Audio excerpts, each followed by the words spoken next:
السلام عليكم، حياكم الله متابعينا. تغطيتنا اليوم في الروضة بالقرب من جولة مصعب عن فيلا دورين وبدروم مسلح واجهة حجر في مساحة 3 لبن ونص حر. للطلب الاتصال بالرقم 37 10 36 الجمهورية اليمنية صنعاء.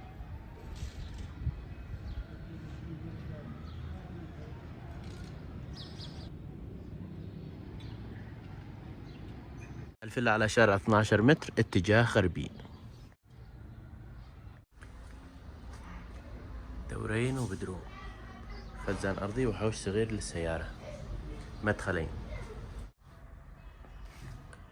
من المدخل الرجالي مجلس وحمام،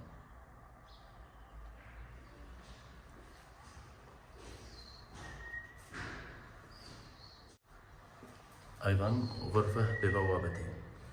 ومن المدخل العائلي